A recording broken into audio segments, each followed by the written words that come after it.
মুভির শুরুতে একজন অসুস্থ রাজাকে দেখানো হয়। রাজার চিকিৎসা করা চিকিৎসক রাজা দুই ছেলেকে বলে এই রোগের কোনো চিকিৎসা নেই, তার কাছে মাত্র কিছুদিন বাকি আছে। রাজার বড় ছেলের নাম হলো ফল। সে ছিল খুব স্বার্থপর, অহংকারী আর লোভী।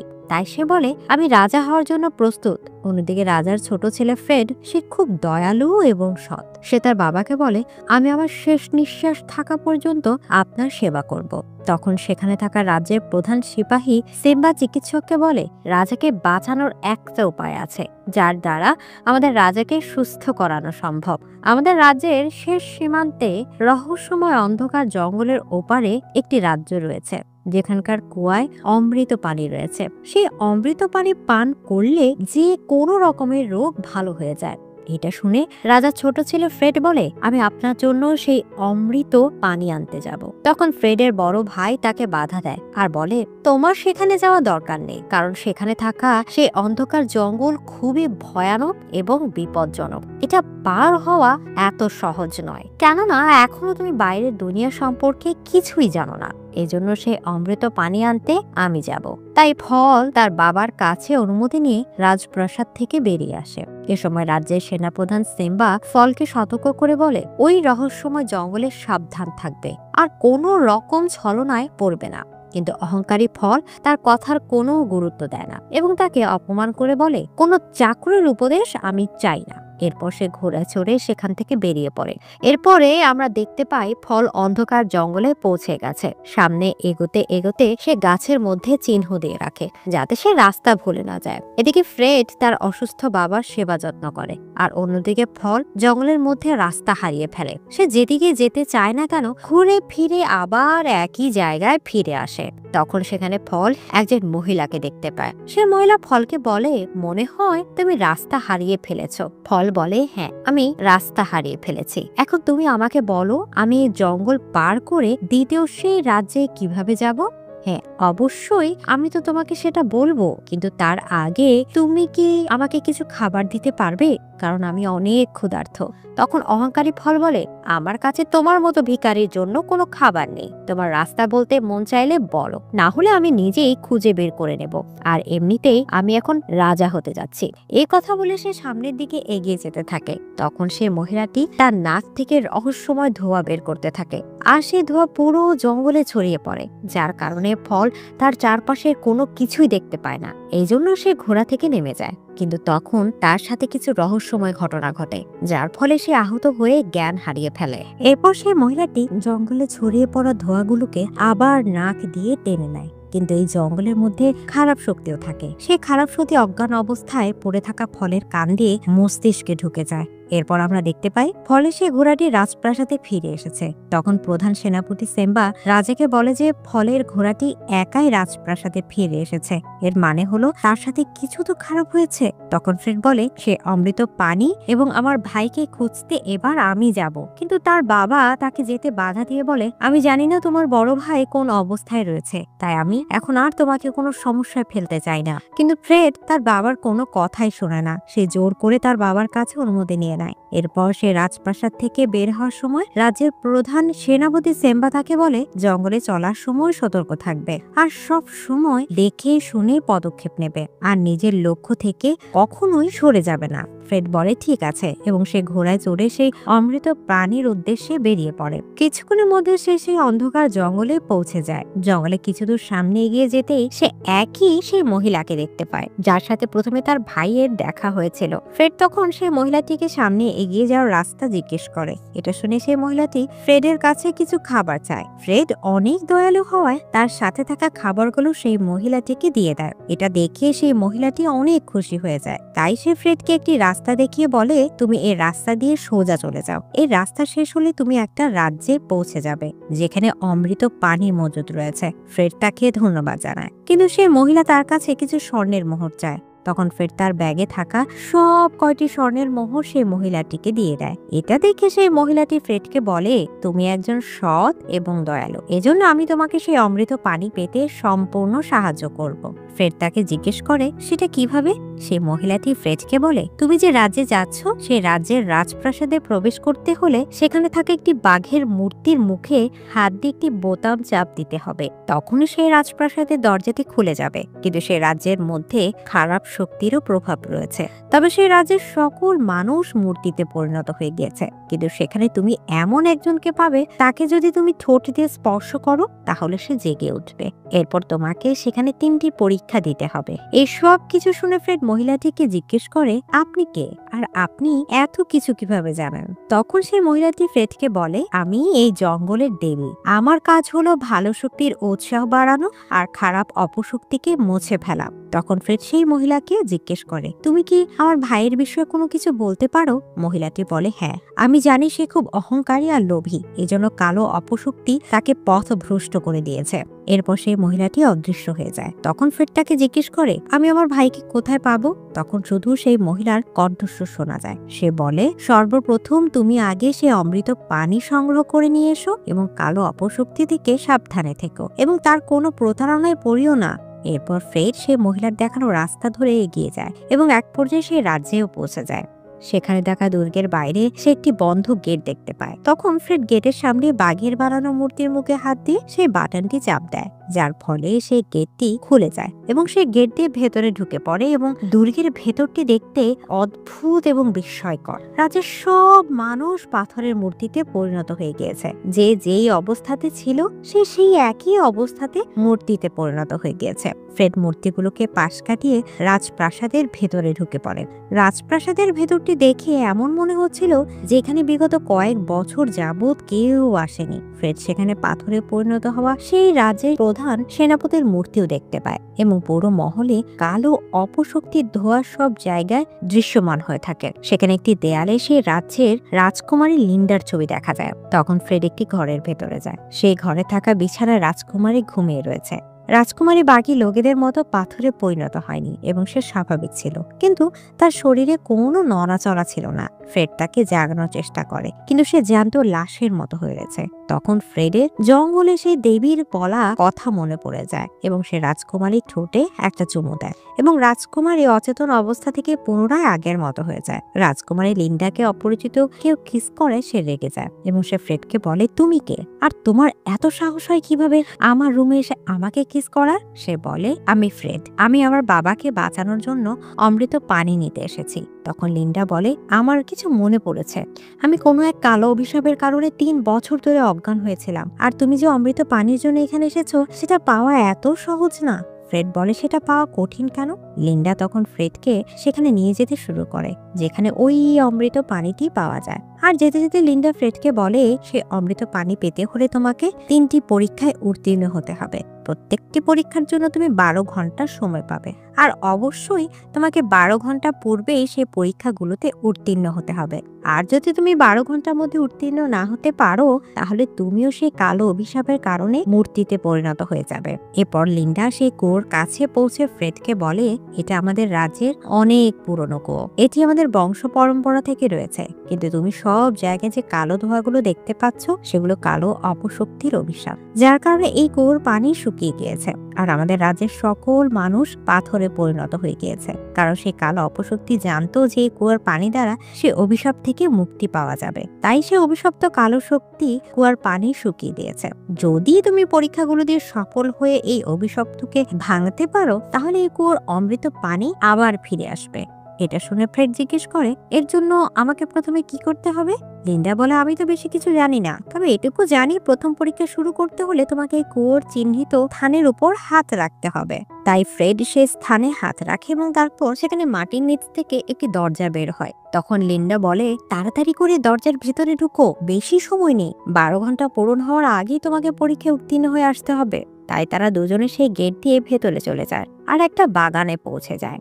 এরপর সেখানে তারা একটি সিঁড়ি দিয়ে উপরে উঠে দেখতে পায় একটা ফাঁকা মাঠ, গাছের কিছু টুকরো লাঠি দিয়ে গানের দিকে একটা অঙ্ক লেখা রয়েছে যার উত্তর ভুল দেয়া আছে, আর সেই সিঁড়ির হাতলে লেখা রয়েছে শুধুমাত্র একটি লাঠি পরিবর্তন করে উত্তরটি সঠিক করতে হবে। ফ্রেড বুঝতে পারছিল না যে কোন লাঠিটি সরিয়ে অঙ্কটির সমাধান করা যাবে, কারণ সেখানে লেখা ছিল 758 যোগ 32 সমান সমান 666। শেষমেশ লিন্ডার সাহায্য নিয়ে দুজনে বুদ্ধি খাটিয়ে রাস্তায় থাকা লাঠি উঠিয়ে টিনের মাথায় রেখে দেয়। তার কারণে এখন সে প্রশ্ন 758 মাইনাস 92 যা সমান সমান 666 হয়ে যায়। তাই সে অঙ্কটির সমাধান এখন সঠিক হয়ে যায়, যার কারণে সেখানে একটি বাক্স খুলে যায় যেখানে একটি রাসায়নিক ড্রপ থাকে। ফ্রেড সেই রাসায়নিক ড্রপ তুলে নেয়, আর এতক্ষণ এদিকে 12 ঘন্টা শেষ হতে চলেছে, কিন্তু তার আগে তারা দুজন সেই দরজা দিয়ে ফেরত চলে আসে। তখন লিন্ডা ফ্রেডকে বলে সেই রাসায়নিক ড্রপটি কুয়োতে ফেলে দাও, এবং ফ্রেড সেটাই করে। রাসায়নিক ড্রপটি কুয়োতে ফেলে দেওয়ার ফলে অভিশাপের একটি স্তর ভেঙে যায়। তারপর দ্বিতীয় পরীক্ষার জন্য ফ্রেড কোষে পাথরের চিহ্ন উপরে হাত রাখে, যার কারণে আবার আরেকটি দরজা মাটির ভেতর থেকে বেরিয়ে আসে। এবার ফ্রেড দরজার ভেতর ঢুকতেই দরজার গেটটি বন্ধ হয়ে যায়, যার ফলে লিন্ডা ভেতরে যেতে পারে না। আর ফ্রেড যে রুম পৌঁছায় সেখানে অনেক জিনিসপত্র ছিল। সেই জিনিসপত্রগুলোর মধ্যে রাসায়নিকের দ্বিতীয় ড্রপটি খুঁজতে শুরু করে। এটা খুঁজতে খুঁজতে প্রায় 8 ঘন্টা হয়ে গিয়েছে। ঘরের সব জিনিসপত্র ওলটপালট করার পরেও এখনো পর্যন্ত সেই রাসায়নিক ড্রপটি খুঁজে পায়নি।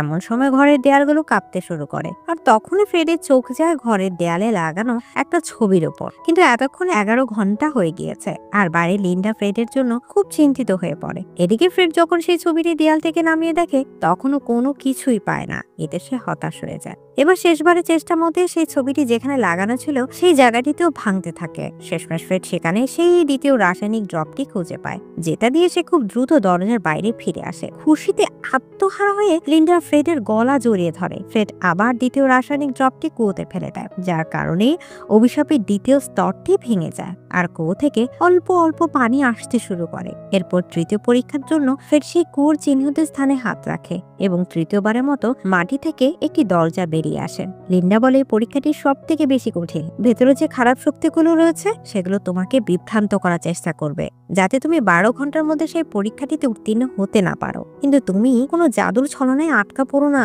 তখন ফ্রেড সেই দরজার ভেতর চলে যায়, যেখানে সে তার বাবার ঘরে পৌঁছে যায়। সেখানে তার বাবা একদম সুস্থ হয়ে গিয়েছে। ফ্রেড তার বাবাকে জিজ্ঞেস করে, তুমি সুস্থ হলে কিভাবে? রাজা বলে, আমি নিজে থেকেই ভালো হয়ে গেছি, তাই এখন আর তোমাকে পরীক্ষা দিয়ে সে অমৃত পানি আনার কোনো প্রয়োজন নেই। এটা শুনে ফ্রেড অবাক হয়ে যায়। এতক্ষণে 6 ঘন্টা শেষ হয়ে গেছে। তাই বাইরে দাঁড়িয়ে থাকা লিন্ডা ফ্রেডকে বলতে চায় যে এটা একটা ছলনাময়ী ফাঁদ, যাতে তুমি তৃতীয় পরীক্ষাটি কমপ্লিট করতে না পারো। লিন্ডার বলা কথাগুলো ফ্রেড পর্যন্ত পৌঁছাচ্ছিল না, যখন ফ্রেডের বড় ভাই আর ফ্রেডের বাবা তাকে বলে, তুমি এখন আরামে ঘুমিয়ে পড়ো, কারণ কালকে তোমাকে নতুন রাজা বানিয়ে দেয়া হবে। এটা শুনে ফ্রেড অনেক খুশি হয়ে যায়। তখন তার বাবা এবং তার ভাই তাকে বিছানা শুয়ে দেয়। এতক্ষণে 10 ঘন্টা শেষ হয়ে গেছে।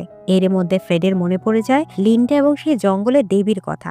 তারা বলেছিল কোনোভাবেই কোনো মায়াবী ছলনায় পড়বে না। এটা ভেবে সে বিছানা থেকে উঠে দাঁড়ায় এবং সেখান থেকে যেতে শুরু করে। তখন তার বাবা এবং তার ভাই জোরপূর্বক তাকে থামানোর চেষ্টা করে। ফ্রেড তাদেরকে বলে, আমি বুঝে গেছি তোমরা আসল মানুষ না, তোমরা হলে অন্ধকারের মায়াজাল, আর আমাকে থামানোর জন্য তোমরা এইসব নাটক করছো। শেষমেশ যখন ফ্রেড সেই অন্ধকারের মায়াজাল কাটিয়ে ওঠে, তখন সেখানে থাকা তার নকল বাবার ভাই গায়েব হয়ে যায়, আর সেখানে থাকা তৃতীয় রাসায়নিক ড্রপটিও পেয়ে যায়, যেটা নিয়ে সে খুব দ্রুত বাইরে বেরিয়ে আসে। আর লিন্ডা এবং ফ্রেড দুজনকে জড়িয়ে ধরে, কারণ তারা দুজনে একে অপরকে ভালোবেসে ফেলেছে। এরপর ফ্রেড সেই তৃতীয় রাসায়নিক ড্রপটি কুয়োতে ফেলে দেয়, যার ফলে কুয়ো থেকে সব কালো মায়ার অভিশাপ কেটে যায় এবং সেখানে অমৃত পানি আবার ফিরে আসে। তখন ফ্রেড সেই অমৃত পানি বোতলে ভরে নেয়। তখন লিন্ডা তাকে থাকতে বলে, কিন্তু ফ্রেড বলে, এখন আমাকে যেতেই হবে, কিন্তু আমি তোমাকে নিতে পরে ফিরে আসব। তখন লিন্ডা ফ্রেডকে বলে, আমি তোমার জন্য অপেক্ষা করব। এরপর ফ্রেড যখন পানি দিয়ে লিন্ডার রাজ্য থেকে বেরিয়ে যাচ্ছিল, তখন তার কাপড় দরজায় লেগে ছিঁড়ে কিছু অংশ দরজায় আটকে যায়। আর এদিকে লিন্ডা সেই অমৃত পানি নিয়ে তার রাজ্যের মূর্তিহীন সকল মানুষদের উপর ছিটিয়ে দেয়, যার ফলে রাজ্যের সকল মানুষ পুনরায় আগের মতো ঠিক হয়ে যায়। এবং লিন্ডা সবাইকে বলে, রাজকুমার ফ্রেডের কারণে আজ আমরা সবাই এই অভিশাপ থেকে মুক্তি পেয়েছি। এরপর যখন লিন্ডা গেটে ফ্রেডের ছিঁড়ে যাওয়া কাপড়টুকু দেখতে পায়, সেটি তার কাছে রেখে দেয় স্মৃতি হিসেবে। অন্যদিকে আমরা ফ্রেডকে দেখতে পাই সে অমৃত পানি দিয়ে জঙ্গলের মধ্যে যাচ্ছিল, কিন্তু সেই জঙ্গলের মধ্যে তার সাথে এমন কিছু হতে যাচ্ছিল যেটা সে স্বপ্নেও কল্পনা করতে পারেনি। রাজ্যে ফেরার পথে সে একটি কাদাযুক্ত স্থানে তার ভাইকে আহত অবস্থায় পড়ে থাকতে দেখে। তাকে সুস্থ করার জন্য ফ্রেড তাকে একটু অমৃত পানি খাইয়ে দেয়, যার কারণে ফল সুস্থ হয়ে যায়। তখন সে ফ্রেডকে জিজ্ঞেস করে, তুমি এখানে কি করছো? তখন ফ্রেড তাকে বলে, আমি সেই অমৃত পানি নিয়ে এসেছি, কারণ তুমি সেটার খোঁজ করতে এসে হারিয়ে গিয়েছিলে। এটা শুনে লোভী ফল ভাবে যদি ফ্রেড এই অমৃত পানি বাবাকে দিয়ে দেয় তাহলে তিনি সুস্থ হয়ে উঠবেন। তখন তিনি মনে করবেন যে ফ্রেড আমার থেকে বেশি সক্ষম, হয় তিনি নিজে রাজা হয়ে থাকবেন, না হলে ফ্রেডকে রাজা বানিয়ে দেবেন। এজন্য মূর্খ ফল কালো অন্ধকার শক্তির প্রভাবে পড়ে আরো অনেক বেশি প্রতারক হয়ে ওঠে এবং বিপজ্জনক একটা পরিকল্পনা তৈরি করে। যখন ফ্রেড তার ঘোড়ার দিকে যাচ্ছিল তখন ফল তার নিজের বোতল কাদাযুক্ত স্থানে ঘোলা পানি দিয়ে ভর্তি করে এবং সেই বোতলটি ফ্রেডকে দিয়ে দেয়। আর ফ্রেডের অমৃত পানির বোতলটি নিজের কাছে লুকিয়ে রাখে। কিন্তু ফ্রেড সৎ এবং সাদা মনের মানুষ হওয়ার কারণে তার ভাইয়ের এই চালাকি বুঝতেই পারে না। সেখান থেকে দুজনেই রাজমহলে চলে আসে। ফ্রেড রাজাকে বলে, আমি তোমার জন্য অমৃত পানি নিয়ে এসেছি। তখন ফ্রেড সেই বোতলে থাকা পানি রাজাকে খাইয়ে দেয়, কিন্তু সেই পানি পান করার পরও রাজা সুস্থ হয় না। রাজা ফ্রেডকে বলে, এটা পান করার পর তো আমার শরীর আরো বেশি খারাপ হয়ে যাচ্ছে। তখন সেখানে দাঁড়িয়ে থাকা ফল বলে, বাবা ওইটা আসল অমৃত পানি না, আসল অমৃত পানি তো আমি নিয়ে এসেছি। তখন ফল রাজাকে ফ্রেডের কাছ থেকে চুরি করা সেই বোতলের পানি খাইয়ে দেয়। এর ফলে রাজা সুস্থ হয়ে যান এবং ফলকে বলে, আমি তোমার উপর অনেক খুশি হয়েছি, কারণ তুমি অনেক বড় বিপদকে অগ্রাহ্য করে নিজের জীবন বাজি রেখে তুমি আমার জন্য অমৃত পানি এনে আমার জীবন বাঁচিয়েছ। এটা থেকে ফ্রেড অবাক হয়ে যায়। সে বুঝতে পারছিল না যে এসব কি হচ্ছে। সে রাজাকে বলার চেষ্টা করে যে আসল অমৃত পানি তো আমি নিয়ে এসেছি, কিন্তু রাজা ফ্রেডকে বলে, আমি তোমার সেই পানি পান করে তো মারাই যাচ্ছিলাম। এরপর সেখান থেকে বের হওয়ার পর ফ্রেড ফলকে জিজ্ঞাসা করে, অমৃত পানিটা আমি এনেছিলাম, কিন্তু তুমি কিভাবে পেলে সেটা? তখন ফল ফ্রেডকে মিথ্যা কথা বলে যে তুমি যে অমৃত পানিটি এনেছিলে সেটা তো আসল ছিল না, আসল অমৃত পানি তো আমি জঙ্গলে পেয়েছি।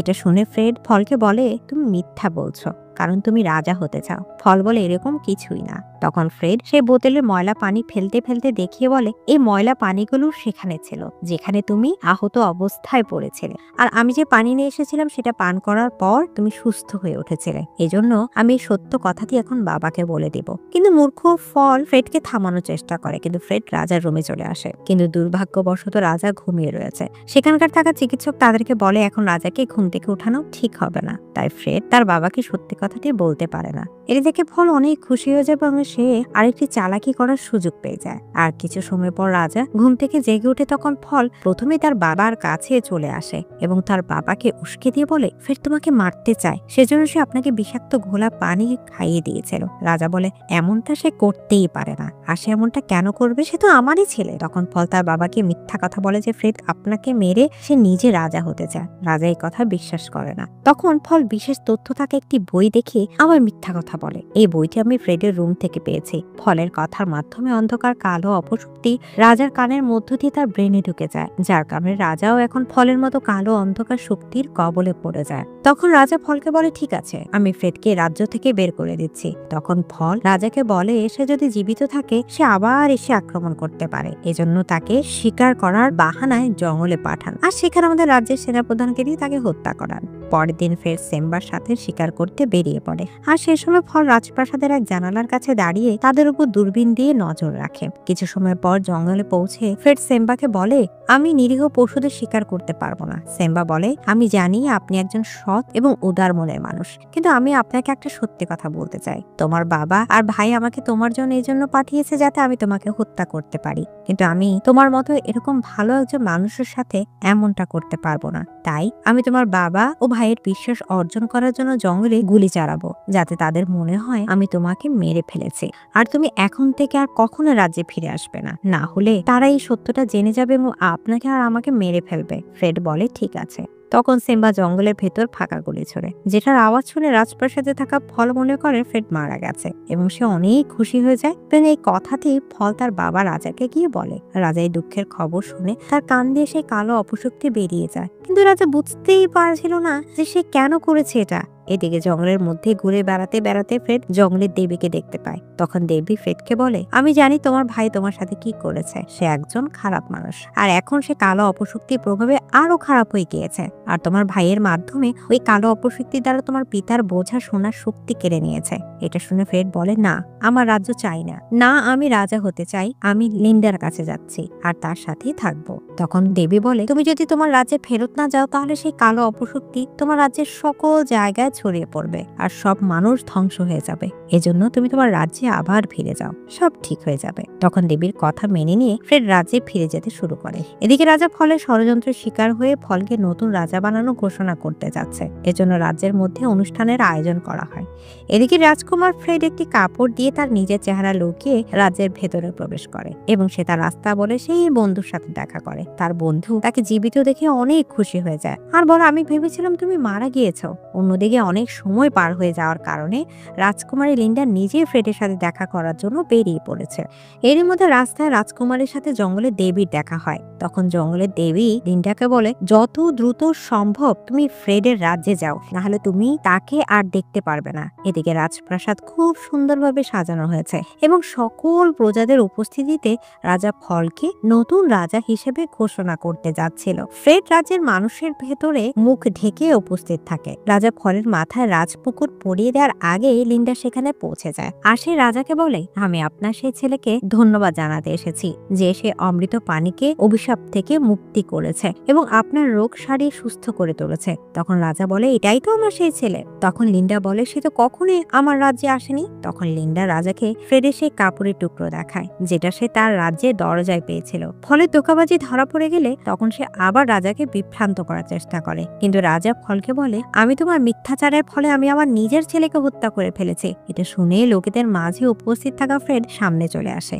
এবং বলে, আমি এখনো জীবিত রয়েছে। ফ্রেডকে জীবিত দেখে রাজা অনেক খুশি হয়ে যায়। তখন রাজা ফ্রেডকে মঞ্চে ডেকে রাজা বানিয়ে দেয় এবং লিন্ডার সাথে ফ্রেডের বিয়ের ঘোষণা দেয়। কিন্তু ফ্রেড নতুন রাজা হয়ে যাওয়ার পর তার ভাইয়ের সকল অপরাধ ক্ষমা করে দেয় আর তাকে আস্তাবল দেখাশোনার দায়িত্ব দেয়। তার সাথে সাথে সিম্বাকে প্রধান উপদেষ্টা বানিয়ে দেয়। আর সাথে সাথেই এই ফ্যান্টাসি মুভি গল্পটি এখানেই শেষ হয়ে যায়।